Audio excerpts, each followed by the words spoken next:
नमस्ते दोस्तों, नीता की आवाज़ चैनल में आप सभी का स्वागत है। आज की कहानी है माँ का संदूक। 20 साल का रहस्य। सावित्री देवी 75 साल की हो गई है। सावित्री देवी के 3 पुत्र हैं। सावित्री जी के पति का देहांत तब हो गया था जब वो 55 वर्ष की थी। सावित्री जी एक छोटे से पुराने घर में रहती है जिनको उनके पति ने ही बनवाया था। तीनों बेटे उनके साथ तो नहीं रहते, लेकिन ऐसा भी दिन नहीं रहता जब वो उनसे मिलने या उनकी सेवा करने नहीं आते हो। तीनों की पत्नियां भी दिन में आती है, यानी यूं ही समझ लीजिए कि उनका घर कभी खाली नहीं रहता। कोई ना कोई वहाँ उनकी सेवा चाकरी में लगा ही रहता है। 3 बेटों ने अलग अलग अपना घर बना रखा है। सबकी अपनी पर्सनल लाइफ भी है और परेशानियां भी है। आदमी चाहे कितना भी बड़ा बन जाए, उनकी परेशानियां कभी कम नहीं होती। अमीर से अमीर इंसान को भी ये परेशानी होती है कि वो अमीर कैसे बना रहे। तीनों बेटों ने कई बार जिद की कि माँ को उनके साथ ले जाकर रखें, लेकिन उन्होंने कहा कि वो वहीं रहेंगी। उन्हें कहीं और चैन नहीं आता। आप ऐसा बिल्कुल मत सोचिए कि तीनों बेटे बड़े सुपुत्र हैं, इसीलिए वो अपनी माँ की सेवा में लगे रहते हैं। तीनों बेटों को उनसे ज्यादा प्यार और लगाव की असली वजह कुछ और है। वजह है उनकी माँ का एक बड़ा संदूक, एक बड़ा लकड़ी का संदूक जिस पर ताला लगा है। यह संदूक उनके जीवन में एक बहुत अहम भूमिका निभाता है। इस संदूक के अंदर क्या है और कितना है, ना तो इन तीनों बेटों को पता है, ना ही उनकी पत्नियों को। बस जब से पिताजी गए हैं, माताजी को इस संदूक की रक्षा करते देखा है। इसीलिए इन तीनों ने अपने अपने अनुमान लगा रखे हैं। अनुमान नहीं, बल्कि इन्होंने तो आस लगा रखी है कि इस संदूक के खुलते ही यह क्या ना क्या करेंगे।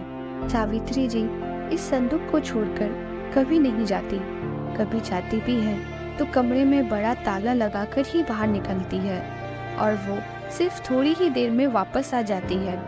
तीनों बेटों और उनकी पत्नियों की इस संदूक पर नजर न जाने कब से है। सबने अपनी तरफ से अपनी अपनी कोशिश भी करके देख ली माँ को अपने साथ अपने घर ले जाने की, ताकि माँ के साथ उनका संदूक भी वहीं से हिल सके। और फिर जाहिर सी बात है कि जिनके घर में माँ रहेगी और उनका संदूक भी, लेकिन सभी एक दूसरे की काट करते रहते हैं।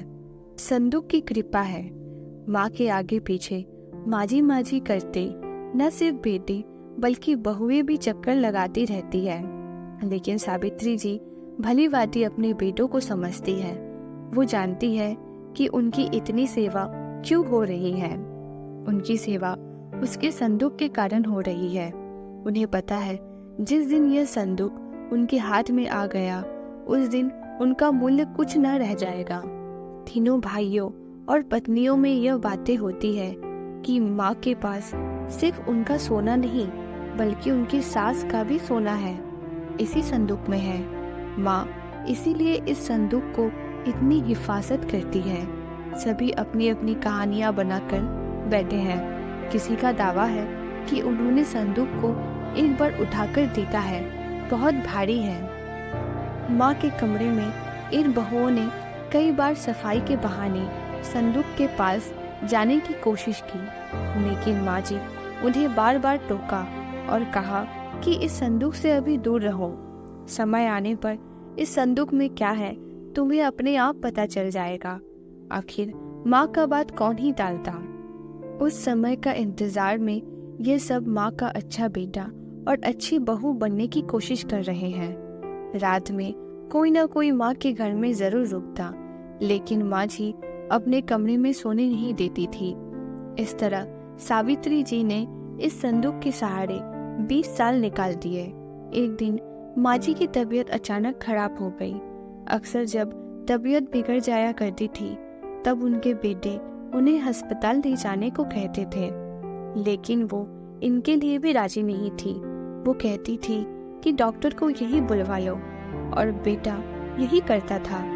इस बार जब उनकी तबीयत खराब हो गई तो डॉक्टर ने कहा कि उन्हें अस्पताल में एडमिट करना होगा, वरना उनकी हालत खराब हो सकती है।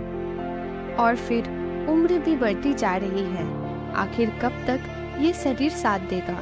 डॉक्टर का ये जवाब देने पर तीनों भाइयों को दुख से ज्यादा उत्साह दिखाई दिया। उनकी पत्नियों की आंखों में चमक साफ दिखाई दे रही थी। सावित्री ने उन्हें कमरे के बाहर खुसफुस करते सुना।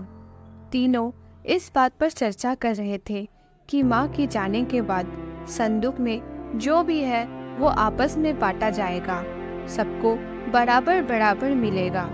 सावित्री जी ने जब ये सुना तो उनको अंदाजा लग गया कि अब समय हो गया है कि इन सबको बताने का कि आखिर इस संदूक में क्या है। उन्होंने आवाज लगाकर अपने तीनों बेटों और बहू को अंदर बुलाया।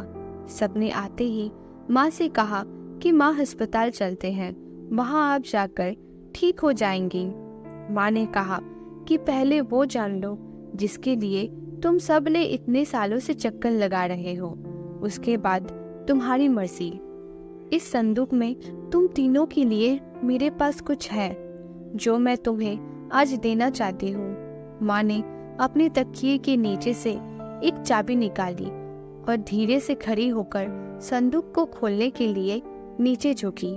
वहाँ खड़े सभी बेटे और बहुओं की धड़कन तेज थी।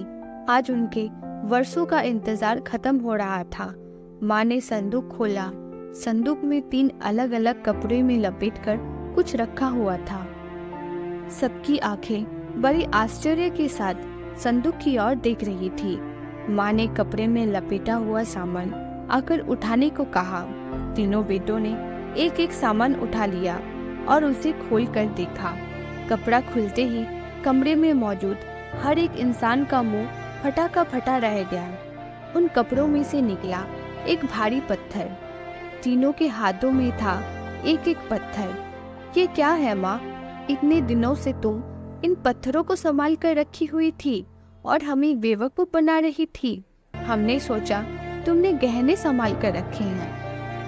माँ ने कहा, मैंने तुम्हें बेवकूफ कब बनाया? और गहने तो थे, बहुत थे, लेकिन कब, किसके लिए और कितने बेचे इसका मैंने हिसाब नहीं रखा। जब तुम्हारे पिताजी आखिरी समय में थे तब हमारे पास कुछ नहीं था और तुम तीनों ने शादी करके मुंह फेर लिया। क्या तुम्हें पता है किस अभाव में उनका अंतिम समय गुजरा? पर उस समय भी उन्होंने तुम्हें कुछ नहीं कहा। उन्होंने उस समय मेरे लिए सोचा। उन्हें पता था कि उनके जाने के बाद उनके बेटे मेरे साथ भी यही करने वाले हैं, इसलिए उन्होंने मेरे लिए इस संदूक का उपाय खोजा। और देखो कितना सही उपाय दिया था। तुम लोगों को बेवकूफ बनाना या तुम लोगों से सेवा करवाना उनका मकसद था, ना कि मेरा। वो तो चाहते थे कि उनके जाने के बाद मैं अकेली ना रहूं, बेटे मेरे साथ हो और मेरे आंखों के सामने, बस यही इच्छा थी। अब मैं शायद ज्यादा समय ना रहूं, इसलिए मैंने तुम्हें सच बता दिया। सभी बेटे बहू अब कमरे से बड़बड़ाते हुए और गुस्से से निकले। करीब 1 घंटे तक माँ के कमरे के बाहर ही सब एक दूसरे पर अपना गुस्सा निकाल रहे थे। बहस हो रही थी कि अब माँ को अस्पताल ले जाना है कि नहीं, और ले जाएगा तो खर्चा कौन उठाएगा। माँ जी अपने बिस्तर पर लेटी हुई सब सुन रही थी।